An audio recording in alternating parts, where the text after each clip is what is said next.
job. She has a PhD. Had her big psychotic break upon completing her PhD. And oddly enough, she did marry that neurophysiologist I told you about last week, the one that's measuring the action potential from a single neuron. That's who she is married to, is the neurophysiologist. All right, and it's also handling balance, posture, and neck-eye movement. For example, when I do this, I don't know if you noticed, I shifted my weight. I didn't think about shifting my weight, but that was part of this indirect system to shift the weight, and now I'm turning my head without even thinking about it. I'm not consciously turning my head, it's just part of, all right, I want to look at that, and I want y'all to see, are you looking at that?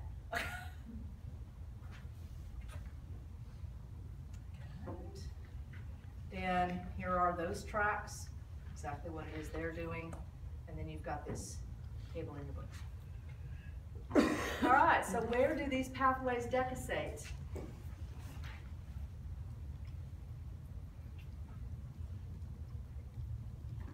B. Okay, we have a B, E, E. E is correct. Decussate either at the medulla or at the same level of the spinal cord. Depends on which one we're talking about. What's the corpus callosum do? Let's do a quick review why that answer's wrong. What does it do? To associate what you read.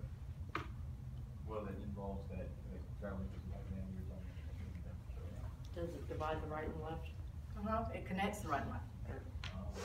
Hemispheres of the cerebrum. Okay. So which one of these would be a descending spinal cord tract?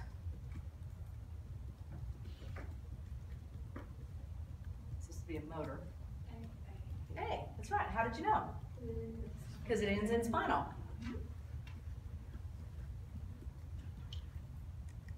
All right, peripheral nervous system, where we start with the next chapter.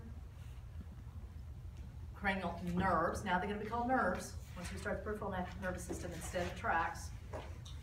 So cranial nerves may or may not have had to memorize on the Olympus tower on top.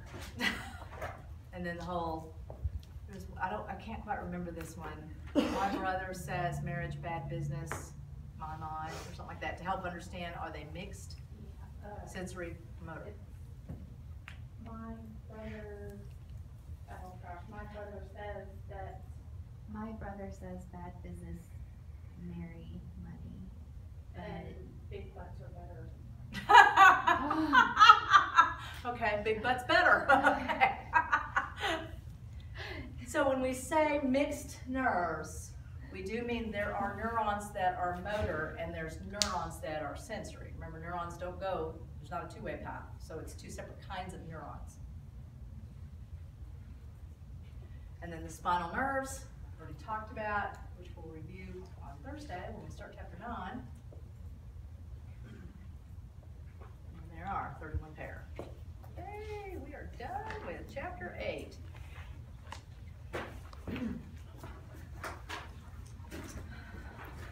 Okay. Then we need to start chapter 9, but let's just talk briefly about lie detector tests and about the sympathetic nervous system.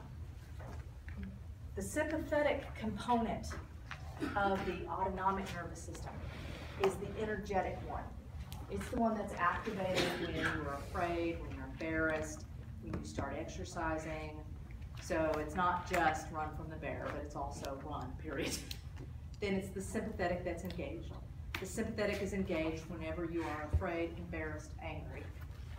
So what kinds of things do you see happen in your body when you're afraid or when you're running?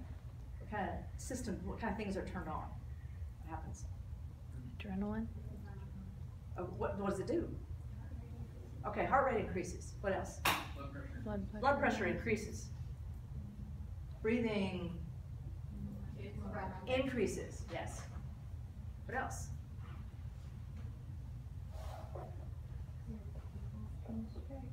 Dilate.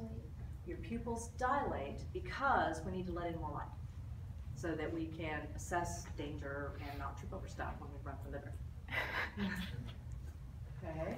What kind of things are you aware of? notice what happens to your hands. Sweaty. Sweaty. What happens to your mouth? Dry. So those are also all sympathetic responses. And you notice you start fluttering. Oh, she's nodding off, so I'm just going to stare at her now and point her out, see if I can get a little sympathetic going here, get her heart rate up. So start having fluttering because we shut off the gut. We don't need the gut to run from the barrel. That's why you're not supposed to swim after you eat, because blood is shunted away from the gut to the skeletal muscles when you're exercising. That's why that you know, what your mother told you. All right, now when we're talking about lying, when we lie, we activate the sympathetic nervous system because we're afraid of getting caught, or we're embarrassed about getting caught. So we do things like our hands get sweaty, mouth gets dry. And it used to be, the ways of detecting lies used to be things like having you hold a handful of dry rice and then let go of it, and if it stuck to your hand, you were lying. That's one. I don't know if you remember how they used to test the witches of Salem. They'd put them underwater, and if they floated, they were a witch, so they'd be burned at the stake. And if they drowned, they weren't a witch. Notice the outcome was the same. They were dead, yeah. So we now have a variety of ways of trying to detect lies, in which we're measuring many of those systems that y'all just talked about to see whether or not the sympathetic has engaged. So that's what the polygraph, poly means many, graph to write, it measures multiple components from body systems to see whether or not your sympathetic is engaged. It is inaccurate 30% of the time, which is why it is not admissible for court. Some reasons why are things like, well, what would be some reasons why you would have a sympathetic response but not be lying? Because you're afraid. You're afraid you're going to go to jail. You're not going to get the job. You're going to get fired. You're going to get sued. There used to be a program, I don't remember what it was called. They hooked them up to a polygraph machine and then asked them deep personal questions. They knew in advance what the answers were supposed to be. And then they asked stuff like, you know, have you cheated on your wife? Have you cheated on your income tax? Kind of stuff. I don't think that lasted very long, but it was very interesting because then, you know, they said, well, of course I didn't cheat on my wife. And, you know, and then the spikes all over the place. So other things could be you're intimidated by the person asking the questions. You're just intimidated by the process itself. The questions are embarrassing. So how many times have you had sex with a horse? Now see, we're having a sympathetic response. She's even turning red in the face. There we go. Because that is like, and there's what'd you say? But that's the point. Maybe the questions are going to be embarrassing. Maybe they're offensive They to take you. you off They take guard. you by surprise. Exactly. Right. So the way this is done, first they get baseline information. They hook you up to all this stuff, and they ask you questions that you would have no reason to lie to, like your name. You know, is your name thus and such? Do you live at thus and such address? You know, are your eyes blue? I mean, those are the kind of questions. And they see what your response is. Then they ask you the questions of interest. Did you cheat on your income tax? Or whatever. Are you stealing company supplies? And then they compare the response against the baseline to see, is there a big change? So the ways of cheating a lie detector test is to screw up the baseline is the most accurate way. So I don't know if you ever saw the movie Ocean's 11. He put a tack in his shoe, and every single question they asked, he leaned into that tack, which hurt. And so then he would have increased heart rate, increased blood pressure, all that. I know. And then they asked the questions of interest, and he was still spiking, but he had been spiking the whole time. So then they call it inconclusive. They can't tell whether or not you're lying. All right, taking drugs that suppress the sympathetic nervous system, like the beta blockers, and old standby is Inderol, propranolol. That one mutes the sympathetic nervous system without making you look drugged. I mean, Valium would work too, but you'd be loopy. You know, and they'd be able to see that. So those are, that's couple of ways, all right? Then we have those who believe whatever they're saying is true. That yes, aliens have been probing them nightly.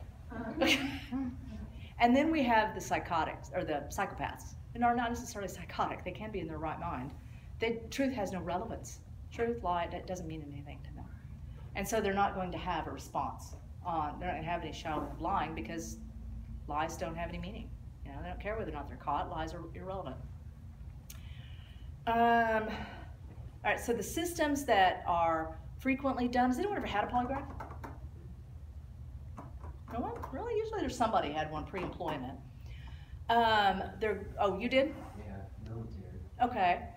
So they're testing your blood pressure, they're testing your respiratory rate, they're testing your heart rate, they're testing the sweatiness of your hands. Additional ones that they're testing, whether or not your pupils dilate. And then there's one my husband was telling me about. They have you do some speaking, and then if you lie, your vocal cords tighten. And so your voice goes a little higher. And that can be detected as well. Now all we're going to measure is heart rate, respiratory rate, and the sweatiness of your hands. So those are the only things to pick. Guinea pig needs to already have warm hands, not cold, because your baseline is going to change as you sit there and get more comfortable, and it will screw up our results. So guinea pig needs to start with warm hands. I see that Randy is volunteering over there. Too many secrets, huh? Yeah. All right, so let's go into lab room and we'll talk about what we're going to do.